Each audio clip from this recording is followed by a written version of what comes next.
Hello everyone! Welcome again to Nav's Cooking.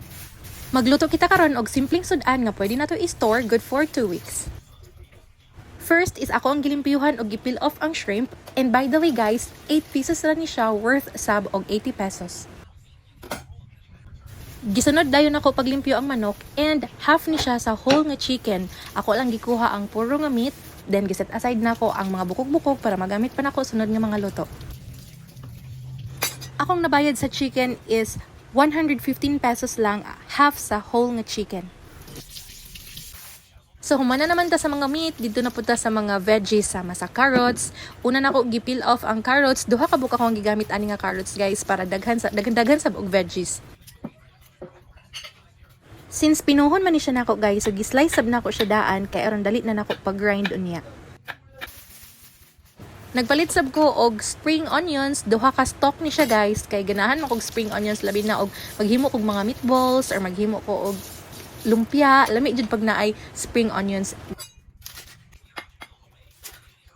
I-slice gyapon siya og gagmay lang jud pino siya pag-slice guys. Nakapalit sab ko og isa ka lingin nga garlic kay mas mo-prefer ko nga naay garlic gyud nga matagamtam inig kaon. Sunod is ako ang gistrain ang flour. So third class ako ang gamit ani guys. Nagsugod na dayon ko o galing sa ako ang carrots, pinaagi sa akong small grinder. Very helpful kay ni guys. Shout out ko sa akong husband. Hinaot palitan ko niyag mas dako gamay ani. Gitransfer na ako sa chargeable na ako nga grinder kay mas pino man siya. Sunod na ko gigaling ang ato ang garlic.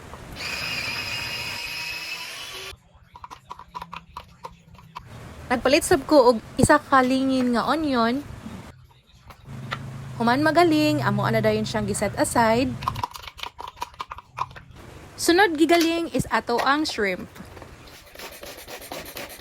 Pag abot sa chicken guys, ako siyang gislice na sab og gagmay kay para mas mapino siya, mas mapadali ang ako ang pagaling niini.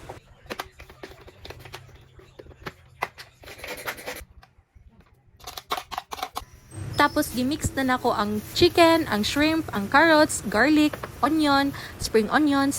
Gibutangan og 3 tablespoon nga flour. Tapos duha ka egg.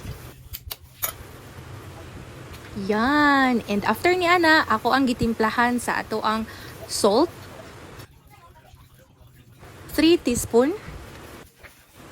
Pepper powder, 3 teaspoon sab. Imekos-mekos everyone! Hangtod ingon ani ang iyahang consistency. So before na ko siya gi-form og balls, ako sa siyang giluto. Nagluto ko gamay, gitilawan na ako kung lami na ba siya guys. Dapat naagi rice guys. Rice is life yun. Dabi, lantaon na nato ang reaction be? Ako.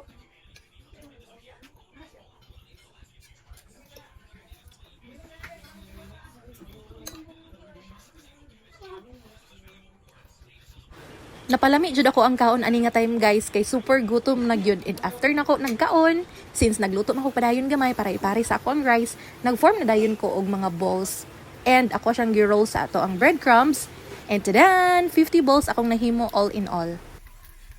I made 50 balls. So maoday ni ang ingredients everyone.